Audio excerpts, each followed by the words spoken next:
नीलाम्बुजश्यामलकोमलाङ्गं सीतासमारोपितवामभागम् पाणौ महासायकचारुचापं नमामि रामं रघुवंशनाथं। सियावर रामचंद्र भगवान की जय। उमापति महादेव की जय। पवन सुत हनुमान की जय। अनंत कोटि संत वैष्णव भगवान की जय। श्री सद्गुरुदेव भगवान की जय। श्री अवध धाम की जय। श्री सरजू महारानी की जय। जय जय श्री सीताराम। अनंत कोटि ब्रह्मांड नायक श्री सीताराम जी की कृपा से और भक्तों में अग्रगण्य और राम कथा के रसिक परमाचार्य परम वैष्णव श्री हनुमान जी की पावन उपस्थिति में आज हम केवट प्रसंग पर चर्चा करेंगे। और केवट प्रसंग का वह भाग जहाँ पर भगवान श्री राम ने केवट की ये बात जब सुनी कि मैं आपसे कोई उतराई नहीं लूँगा, आपकी सौगंध, आपके पिता दशरथ की सौगंध, लेकिन बिना चरण कमल धोए मैं नाव पर बैठाकर पार नहीं करूंगा गंगा आपको। अब यहां पर प्रश्न उठता है कि नाव मांग कौन रहा है? नाव मांगने वाला इतना समर्थ है कि नाम अजामिल से खलकोटि अपार नदी भव बूढ़त काढ़े। जेहिके सुमिरे गिरमेरु सिलाकन होत अजाखुर बारिद खाड़े। गोस्वामी तुलसीदास जी कवितावली में लिखते हैं कि नाम अजामिल से खलकोटि, अनंत अनंत पापियों को जिसके नाम मात्र ने तार दिया, भवसागर पार कर दिया, और जिनके स्मरण से बड़ी बड़ी विपदाएं और बड़े बड़े संकटों के समुद्र थोड़ी बात की बात में समाप्त हो जाते हैं। जेहिके सुमिरे गिरमेर सिलाकन, जिनके स्मरण मात्र से सुमेर पर्वत जैसा भी संकट एक रजकड़ के समान उड़ जाता है, और चारों ओर विपदाओं से भरा हुआ अथाह समुद्र जिनके स्मरण मात्र से अजाखुर के समान हो जाता है, और साधक सुगमतापूर्वक उस विपदा को पार कर जाता है। गोस्वामी जी लिखते हैं कवितावली में, जेहिके सुमिरे गिरमेर सिलाकन होत अजाखुर बारिद बाढ़े। तुलसी जेहिके पद पंकज ते प्रगति तटनी जो तरे अग गाढ़े। तुलसीदास जी कहते हैं कि इन्हीं भगवान श्री राम के चरणों से गंगा जी प्रकट हुई हैं, जो सबके पापों का नाश करती रहती हैं। सो प्रभु स्वय सरिता तरिबे कहाँ, मांगत नाव करार हो ठाढ़े। ऐसे सर्वसमर्थ भगवान श्री राम मल्लाह से, केवट से नाव मांग रहे हैं गंगा जी के किनारे पर खड़े होकर। अब आखिर केवट के अनुराग से इतना रीझ क्यों गए और केवट के अंदर इतना अनुराग क्यों आ गया, यह बड़े आश्चर्य की बात है। एक बार भी जो सत्संग कर लेता है उसको सत्संग का नशा अनंत जन्मों की पाप राशि को भस्म करने में समर्थ है। नारद भक्त सूत्र में लिखा है, महत संगस्तु दुर्लभो अगम्यो अमोघश्च। महापुरुष का संग यद्यपि दुर्लभ है और मिल भी गया तो उस सत्संग को आत्मसात करना कठिन है, और अगर एक बार आत्मसात हो गया तो अमोघश्च, फिर वो अपना प्रभाव दिए बिना रह नहीं सकता है। और इस केवट ने जो नाव को गंगा जी के अंदर खड़ी करके और उसमें बैठकर भगवान से कह रहा मैं नहीं लाऊंगा नाव, उसके हृदय में अपार प्रेम है। और प्रेम कहाँ? चरणों में अनुराग है। गोस्वामी जो तुलसीदास जी लिखते हैं, नर विविध कर्म अकर्म बहुमत शोक प्रद सब त्याग हो। अरे मनुष्यों, विभिन्न प्रकार के जो कर्म हैं उनको करने से क्या लाभ है, और अधर्मों का तो कभी पालन करना ही नहीं चाहिए। और विभिन्न प्रकार के मत मतांतर हैं, उनके पचड़े में पड़ने से शोक के अलावा कुछ मिलने जलने वाला है नहीं। इसलिए आप भगवान के भरोसे होकर सबको त्याग दो। गोस्वामी जी से पूछा गया कि आपको कितना विश्वास है क्या? बोले विश्वास करी कह दास तुलसी राम पद अनुरागो। विश्वास के साथ तुलसीदास कहता है कि केवल और केवल राम के चरणों में अनुराग करो, लेकिन राम के चरणों में अनुराग बिना सत्संग के हो नहीं सकता है। और इस केवट को सत्संग मिल गया है, इसलिए इसको भगवान के चरणों में अनुराग हो गया है। अब आश्चर्य की बात यह है कि एक ही बार के सत्संग से इतना बड़ा परिवर्तन, भगवान के चरणों में इतना अनुराग कि भगवान स्वयं खड़े हैं उस अनुराग के बंधन में बंधकर। निगम नेति शिव ध्यान न पावा माया मगर पाछे सो धावा। मारीच के पीछे जो कपट मृग बना था मारीच, उसके पीछे उसके प्रेम को देखकर अंतर प्रेम तास पहचाना। भगवान ने मारीच के अंतर प्रेम को देखा, इसलिए मारीच के पीछे मारीच ने जो जो सोचा उसके अनुसार करते हुए दौड़ते रहे भगवान। मारीच ने सोचा था कि मम पाछे धर धावत धरे सरासन बान फिर प्रभु बिलोकी हों धन्य नमो समान। इसलिए भगवान राम उस प्रेम के बंधन में बंध गए मारीच के, और मारीच के पीछे दौड़ गए। निगम नेति शिव ध्यान न पावा माया मगर पाछे सो धावा। क्योंकि अंतर प्रेम तास पहचाना, भगवान अंतर प्रेम पहचानते हैं। और यहाँ पर भी इस केवट के अंतर प्रेम को भगवान जानते हैं, और इस केवट को एक बार के सत्संग से अंतर प्रेम प्राप्त हो गया। गोस्वामी जी लिखते हैं कि भैया आश्चर्य मत करो, आश्चर्य मत करो कि एक बार के सत्संग से इतना बड़ा परिवर्तन हो सकता है। सुनी आचर्य जो करई जन कोई सत्संगति महिमा नहीं गोई। सत्संग की महिमा का कोई वर्णन कर नहीं सकता है, इसलिए कोई आश्चर्य मत करो सत्संग के बारे में। ना वाल्मीकि नारद घट जोनी निज निज मुखनि कही निज होनी। वाल्मीकि जी को जो रत्नाकर डाकू थे, उनको एक बार ही नारद जी का सत्संग मिला और उससे इतना प्रभाव पड़ा कि वाल्मीकि भी ब्रह्म समाना, वाल्मीकि जी ब्रह्म हो गए, अर्थात जीव शिव हो गया केवल सत्संग के प्रभाव से। और सत्संग से क्या मिला उनको? निरंतर नाम जपो। और वाल्मीकि जी को तो अभ्यास था मरा मरा कहने का। वाल्मीकि जी से नारद जी ने कहा भैया आप मरा मरा ही कहो, लेकिन निरंतर कहोगे तो राम राम राम राम राम राम हो जाएगा। और वाल्मीकि जी ब्रह्म के समान हो गए। और मोरे मन प्रभु अस विश्वासा राम ते अधिक राम कर दासा। खगेश कह रहे से काकभूषण जी कह रहे हैं गरुण जी से कि मुझे तो ऐसा विश्वास है कि भगवान राम अपने दास को अपने से ज़्यादा मान देते हैं। कैसे? अब केवट प्रसंग में देख लो कि जगत नियंता जगदाधार जो भगवान हैं वो केवट से कह रहे हैं कि नाव ले आओ, और नहीं ला रहा है तो उनके मन में कोई क्षोभ नहीं। लेकिन केवट को भी देखो, केवट की कोई कामना नहीं, भगवान के चरणों में अनुराग के अतिरिक्त केवट को कोई कामना नहीं। आज केवट जानते हैं ये भगवान आ गए हैं, तो केवट तो कुछ भी मांग सकते थे सांसारिक वस्तु, लेकिन सांसारिक वस्तु नहीं मांगा केवट ने। और केवट ने कहा मैं आपसे कुछ नहीं लूंगा, इस पारिश्रमिक के बदले में आपसे कुछ नहीं लूंगा। अर्थात केवट निष्काम हो गए।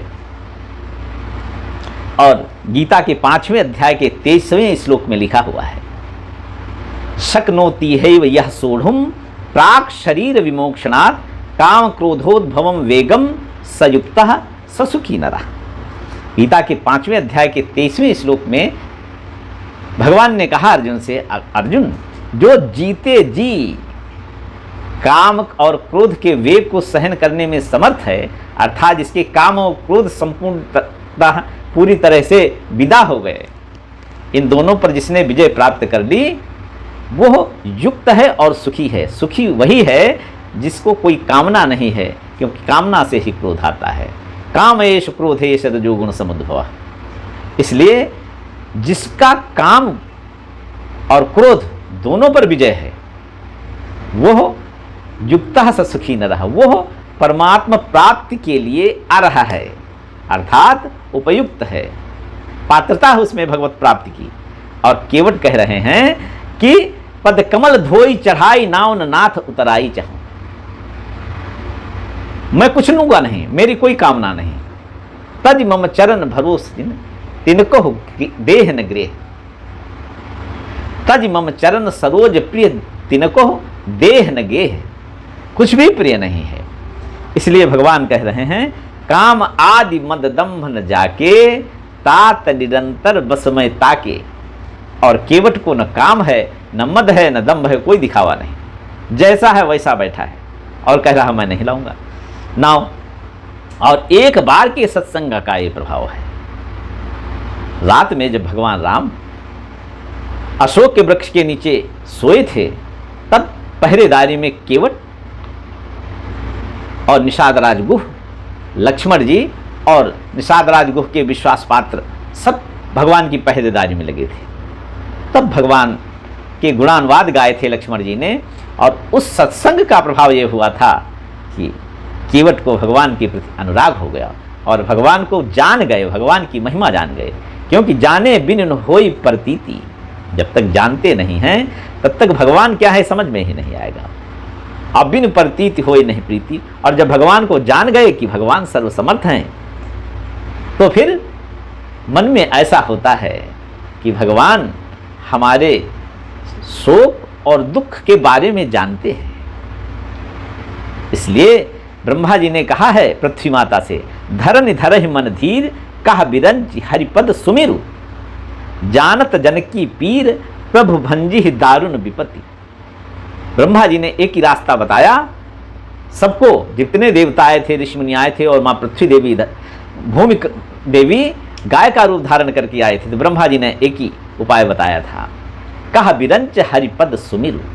भगवान के चरण कमलों का स्मरण करो। जानत जनकी पीर प्रभु भंजी दारुण विपत्ति। भगवान अपने भक्तों की पीर जानते हैं, इसलिए वह कठिन से कठिन विपत्ति से अपने भक्त को उबार लेंगे। ब्रह्मा जी ने ऐसा कहा है। इसलिए मोर दास कहाई नर आशा करई तो कहा विश्वासा। मेरा दास होकर के भी कोई आशा करे कि हमारा अमुक कार्य पूरा हो जाए, तो फिर इसका तात्पर्य है कि मुझ पर उसे विश्वास नहीं है और इस केवट को विश्वास है। इसलिए कृपा सिंधु बोले मुस्काई सोई कर जिह तब नाव न जाई। भगवान मुस्कुराकर बोले कि भैया तुम वही करो जिससे तुम्हारी नाव सुरक्षित रहे। केवट ने कहा प्रभु ऐसा नहीं होगा, ऐसा नहीं होगा प्रभु। तो भगवान ने कहा फिर क्या करें? बोले मैंने पहले ही कहा है कि जो प्रभु पार अवश्य गा चाहू मोहि पद पदम पखार न कहो। मुझे अपने चरण कमल पखारने के लिए कहो साफ साफ। ये सांकेतिक भाषा मत कहो कि वही कर लो जिससे तुम्हारी नाव सुरक्षित रहे। आप तो चरण कमलों को पखारने की बात करो। तो भगवान ने कहा भैया भक्त के बस में है भगवान, इसलिए भगवान को अपना मान टले टल जाए, भक्त का मान न टलते देखा। भक्त की बात को भगवान नहीं टालते हैं, अपने मान की रक्षा नहीं करते, अपने प्रियजन के मान की रक्षा करते हैं। इसलिए भगवान ने केवट से कहा भैया अब जो तुम कह रहे हो वही मैं बात बोल देता हूं। बेगी आनु जल पाए पखारू होत विलंब उतारे ही पारू। अब जल्दी से जल ले आओ और विलंब हो रहा है, पैर पखार लो।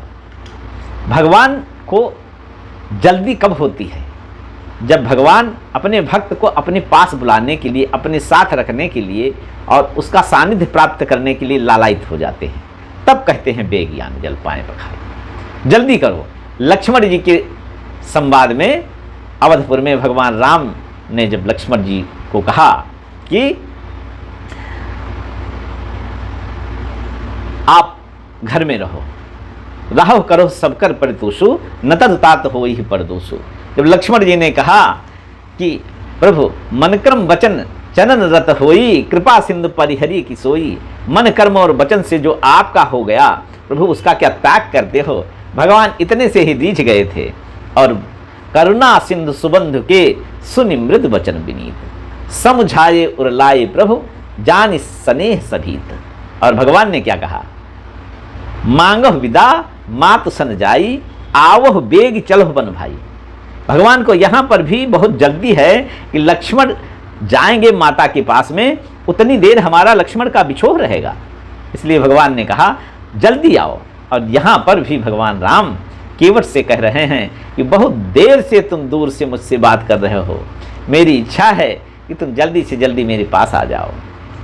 संभवतः इसी आशय से भगवान ने कहा बेग आन जल पाए पखारू होत विलंब उतार पारू।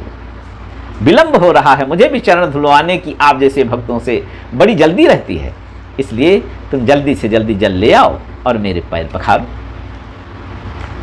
गोस्वामी तुलसीदास जी कवितावली में लिखते हैं कि जब भगवान की इस आज्ञा को सुना केवट ने, तो केवट ने कहा प्रभु चरण पखारना तो उसे कहते हैं जब पति पत्नी के साथ में पात्र में रखकर आदर के साथ आपके चरणों को धोएं, उसे कहते हैं चरण पखारना। तो भगवान ने कहा फिर आपकी क्या इच्छा है? बोले भगवान हे प्रभु आप तो जानते हो विवाह में पत्नी से कुछ बातें शपथ पूर्वक कही जाती हैं, उनमें एक बात यह भी है कि धार्मिक कार्यों में सदा आप मुझे अपने साथ रखना, अगर ये बात मानो तो मैं आपके बामांग में आऊं। पत्नी ये शपथ दिलाती है अग्नि की साक्षी में अपने पति को। तो केवट भैया ने कहा इससे बड़ा धार्मिक कार्य और क्या होगा, इसलिए प्रभु मेरी इच्छा है कि मैं पत्नी को भी इसमें सम्मिलित करूं। भगवान ने कहा बिल्कुल शास्त्र सम्मत बात है, आप अपनी पत्नी को ले आओ। तो प्रभु रुख पाई कै बुलाई बालक घरनी कहाँ, बंदी के चरण चहु दिसी बैठे सब घेरी घेरी। केवट दौड़ कर गया और अपनी पत्नी से बोला सुनती हो आज पूरे जीवन की कमाई मुझे मिल गई। बोले क्या हुआ? अरे बोले जगत नियंता जगदाधार भगवान परमात्मा राम, जिनकी सेवा मेरे राजा निषाद राज गुह ने रात भर किया, उन्होंने मेरे कहने पर मुझे आज्ञा दे दी है कि तुम मेरे चरण पखार लो। तो इतने सुनहरे अवसर को हम पति पत्नी और परिवार के साथ में इस धार्मिक कृत्य को संपादित करें। पत्नी बड़ी प्रसन्न हो गई और पत्नी और बच्चों से बोले देखो ये साधारण मनुष्य नहीं हैं, एक तो इनका परिचय ये है कि अपने राजा के भी राजा जो हैं वो चक्रवर्ती श्री दशरथ जी महाराज हैं, उनके ज्येष्ठ भ्राता हैं ये। और दूसरा परिचय इनका ये है कि अनंत कोटि ब्रह्मांड नायक है। ये रात में मैंने लक्ष्मण जी से सुना है। तो आप ऐसा करो कि जाते ही जाते ऐसे खड़ी न रहना, चरणों में वंदना करना, बार बार शीश झुकाना, बार बार शीश झुकाना। जब भगवान आपकी ओर देख दें तो समझ लेना कि भगवान ने आपका आना स्वीकार कर लिया है, और फिर भगवान को घेर कर चारों ओर बैठ जाना। तो प्रभु रुख पाई कह बुलाई बालक घरनी कहाँ, बंदी के चरण चहु दिसी बैठे सब घेरी घेरी। कवितावली में गोस्वामी तुलसीदास जी ने इस पद को लिखा है। फिर क्या किया केवट ने? केवट सोच रहा है कि जितनी देर इस आनंद को लिया जाए उतना ही लाभदायक है, इसलिए छोटा सा कठोता घर से लाया था। जो पुराना बाप दादों का कठोता था, छोटा था, वो लाया था। और छोटा सा कठौता ला करके भगवान के दोनों चरण एक ही साथ ना आ जाए, ये सोच करके केवट ने छोटो सो कठौतो भरी आनी पानी गंगा जू को, धोए पाए पियत पुनीत वारी फेरी फेरी। छोटे से कठौते में केवट भैया दौड़कर गंगा जल भर लाए और भगवान का एक चरण कमल अच्छे से धोया और उसको पी गए। अब गोस्वामी जी इसमें लिख रहे हैं फेरी फेरी, माने बार बार धोते हैं चरण कमल और पीते हैं। इसके अंदर रहस्य ये है कि भगवान राम का एक चरण कमल जब धोया केवट ने, और दूसरा चरण कमल धोने के लिए जल लाए, तब तक भगवान ने वो धोया हुआ चरण कमल उस गंगा जी की बालू पर रख दिया। फिर रज लग गई। लौट कर दौड़ कर आए जब केवट, तो केवट भैया बोले, भगवान मेरे किए कराए पर पानी फेर दिया आपने।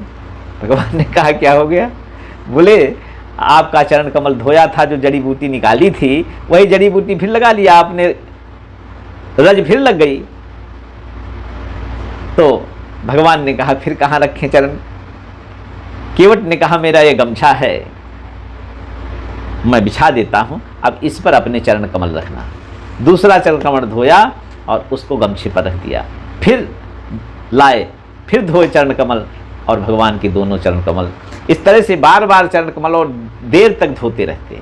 अब एक पैर भगवान उठाए हुए हैं जो कठौते में रखा है, और एक पैर से खड़े हैं। भगवान राम को देखा कि पसीना आ गया। केवट ने कहा प्रभु आपको परिश्रम हो रहा है, इसलिए मेरी इच्छा है कि इस कड़ाके की धूप में, चैत का महीना है, इस कड़ाके की धूप में आप ऐसा करो कि आप मेरा सहारा ले लो। भगवान ने केवट के सिर पर अपने दोनों हाथ रखकर सहारा ले लिया। अब भगवान तो भक्त के वशीभूत हैं, लेकिन ये कोई जाने बिरला तभी है। साधारणतः यह मानना असंभव है किसी के लिए कि भगवान इतने सरल हैं, लेकिन सरल सबल साहिब रघुराजो। रक्षितः स्वस्य धर्मस्य स्वजनस्य च रक्षितः वेद वेदांग तत्ज्ञो धनुर्वेदेत निश्चितः। वाल्मीकि जी कहते हैं भगवान ऐसे हैं कि अपने धर्म की रक्षा करते हुए अपने जनों की रक्षा करते हैं। रक्षिता स्वस्य धर्मस्य स्वजनस्य च रक्षिता वेद वेदांग तत्वज्ञो, क्योंकि वे वेद और वेदांग के तत्व की ज्ञाता है। धनुर्वेदे च निश्चिता, और सरल भी हैं लेकिन धनुर्वेद में निष्णात भी हैं। बाण चला दें तो अमोघ बाण चलेगा भगवान का। इसलिए भगवान राम ने दोनों करकमल केवट जी के शीश पर रख दिया। अब केवट जी ने धो धोकर चरण कमल बार बार पिया। गोस्वामी जी लिखते हैं, छोटो सो कठौतो भरी आनी पानी गंगा जू को धोए पाए पियत पुनीत वारी फेरी फेरी। देवता देख रहे हैं कि भगवान ये क्या लीला कर रहे हैं, भगवान की लीला ये क्या है। लेकिन प्रभु समर्थ कौशलपुर राजा, जो कछु करें उन्हें सब छाजा। जो वो करें वो सब उनके लिए ठीक है। इसलिए क्योंकि पूरन काम राम सुख राशि, मनुज चरित्र कर अज अविनाशी। मनुष्यों का सा चरित्र देख कर देवता लोग केवट के भाग्य की सराहना कर रहे हैं। तुलसी सराहें ताको भाग सानुराग सुर, बरसे सुमन सब कहें जय जय तेरी तेरी। अरे आकाश से पुष्पों की वर्षा हो रही है। अब पता नहीं देवता लोग पुष्पों की वर्षा भगवान के ऊपर कर रहे हैं कि उस परम भक्त केवट के ऊपर कर रहे हैं, जिसकी सब मनुहार भगवान मान रहे हैं, या दोनों के ऊपर कर रहे हैं। लेकिन बरसे सुमन सब कहें जय जय टेरी टेरी, और विविध स्नेह सानी बानी असयानी सुनी। अरे इस अनपढ़ गंवार की व्याकरण से रहित ऊल जलूल बातें सुनकर असयानी सुनी, विविध स्नेह सानी। लेकिन गोस्वामी जी लिखते हैं केवट की वाणी में कोई व्याकरण तो नहीं है, कोई शब्दों का चातुर्य नहीं है, अलंकारिक भाषा नहीं है, और भाषा में सम्मान के शब्द भी नहीं है, लेकिन स्नेह से सनी हुई वो वाणी है।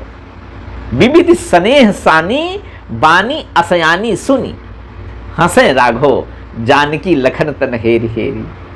लक्ष्मण जी और जानकी की तरफ देख देख कर राघवेंद्र सरकार बहुत हंस रहे हैं। इसलिए शंकर जी पार्वती जी से कहते हैं कि उमा राम स्वभाव जहि जाना, ताहि भजन तज भाव न आना। जो भगवान की सर्वसमर्थ स्वरूप को और उसके बाद उनकी सरलता को समझ गया, उसको भगवान के भजन के अतिरिक्त कुछ सुहाता नहीं है। लेकिन ये कब होगा? ये तब होगा जब सत्संग होगा। नारद जी से सत्संग में वाल्मीकि जी को क्या मिला? एक ही बार का सत्संग हुआ, लेकिन वाल्मीकि जी को नाम महाराज का आश्रय मिल गया, और नाम महाराज के आश्रय से वाल्मीकि भय ब्रह्म समाना। वो वाल्मीकि जिनके लिए भगवान भरद्वाज जी के आश्रम से खोजते खोजते चले गए, और देखत बन सर शैल सुहाए, वाल्मीकि आश्रम प्रभु आए। वाल्मीकि आश्रम में देखा, सुच सुंदर आश्रम निरखी, हर से राजीव नयन, सुनि रघुबर आगमन मुनि, आगे आयो लेन। और देखो भगवान राम इस नाम जापक को इतना सम्मान दे रहे हैं, क्योंकि नाम का जप करने से अपने आप हृदय से प्रेम प्रकट हो जाता है। ऐसा शास्त्रों का और संतों का अनुभव है, मत है। इसलिए जब वाल्मीकि जी आए ना भगवान राम से मिलने, तो गोस्वामी जी लिख रहे हैं, भाव भरी बात है ये कि परमात्मा अपने प्रेमी भक्त को दंडवत प्रणाम कर रहा है। मुनि कहूँ राम दंडवत कीन्हा। और इससे आगे की बात, उस महापुरुष ने जो एक डाकू था, हिंसक था, दस्युता, आतंकवादी था, सत्संग के प्रभाव से नामनिष्ठ होकर वो आज भगवान राम को आशीर्वाद देने की सामर्थ्य रखता है। जब भगवान ने दंडवत किया तो मुनिकह राम दंडवत कीन्हा, आशीर्वाद विप्र बर दीन्हा। उन ब्राह्मण देवता ने जो भगवान के अनुराग से भरे हुए थे, भगवान को जानते थे कि ये भगवान है, लेकिन भगवान को भी आशीर्वाद दिया। और यहाँ पर यह प्रसंग कहता है कि नामनिष्ठ सत्संगनिष्ठ को भगवान इतना आदर देते हैं कि वो भगवान को आशीर्वाद देने की सामर्थ्य प्राप्त करता है। फिर संसार को आशीर्वाद देने की सामर्थ्य उसमें हो, इसमें कौन सी बड़ी आश्चर्य की बात है। सुमिर पवन सुत पावन नामू, अपने बस कर राखे रामू। क्या सूत्र है गोस्वामी जी का कि पवन पुत्र श्री हनुमान जी ने भगवान राम के नाम का आश्रय लेकर भगवान को अपने बस में कर लिया। और यह श्री हनुमान जी की बात नहीं है, अर्थात जो भगवान के नाम का आश्रय लेगा भगवान उसके बस में हो जाएंगे, क्योंकि उसके अंतर मन में भगवान के प्रति असीम अनुराग प्रकट हो जाएगा। और गोस्वामी जी कवितावली में लिख रहे हैं कि विविध स्नेह सानी बानी असयानी, सुनी हंसे राघो जानकी लखन तन हेर हेर। और जासु नाम सुमिरत एक बारा, उतरहि नर भव सिंधु अपारा।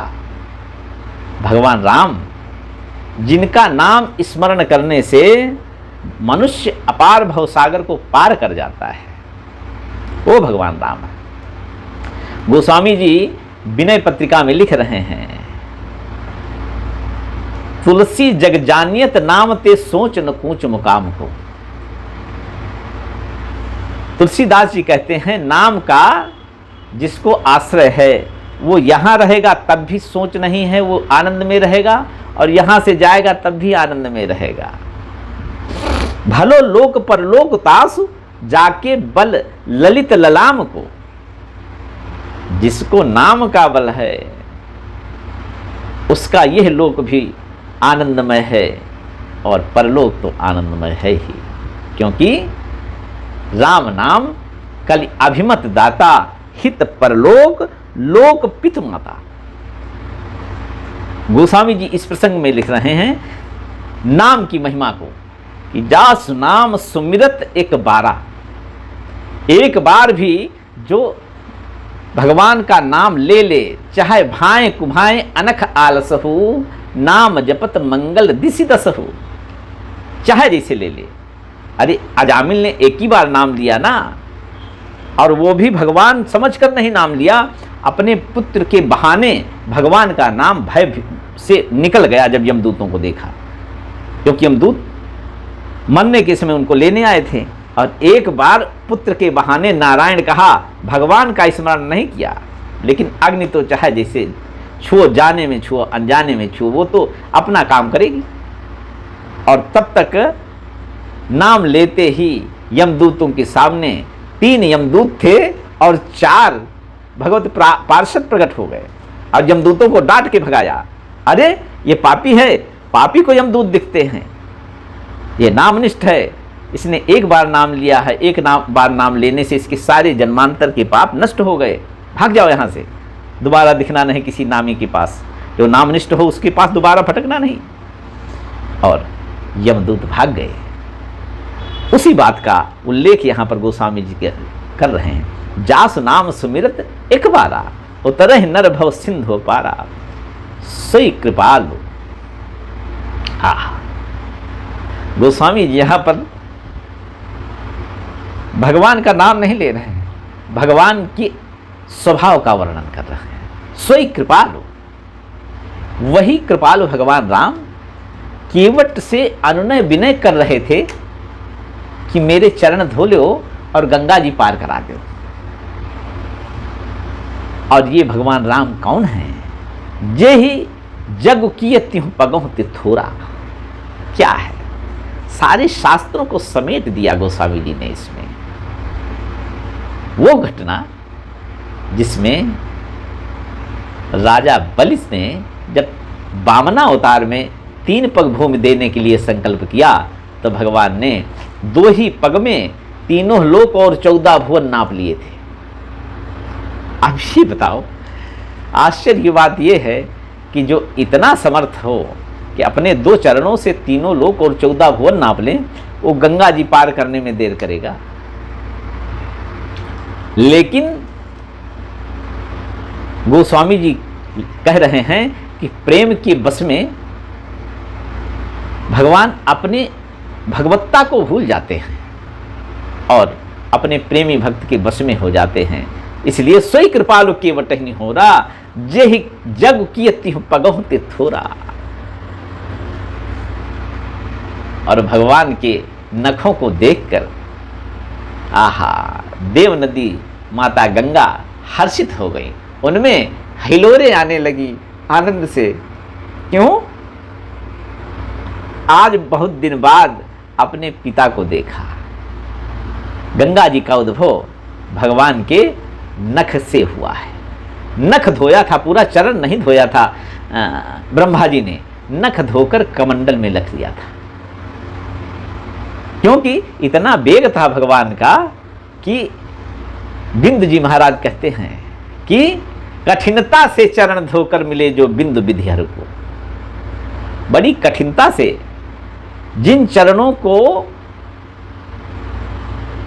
वामना अवतार में भगवान के जिन चरणों को कठिनता से धोया और ब्रह्मा जी ने कमंडल में रखा, और उसी पावन जल को शंकर जी ने अपने मस्तक पर धारण करने का सुअवसर सौभाग्य प्राप्त किया।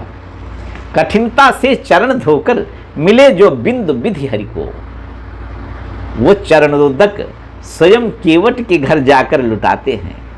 न जाने कौन से गुण पर दया निधि तीज जाते हैं। यही सब संत कहते हैं, यही सदग्रंथ गाते हैं, न जाने कौन से गुण पर दया निधि तीज जाते हैं।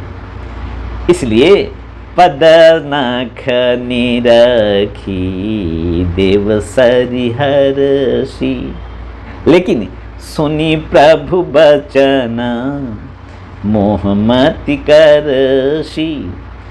लेकिन भगवान के इन बातों को सुनकर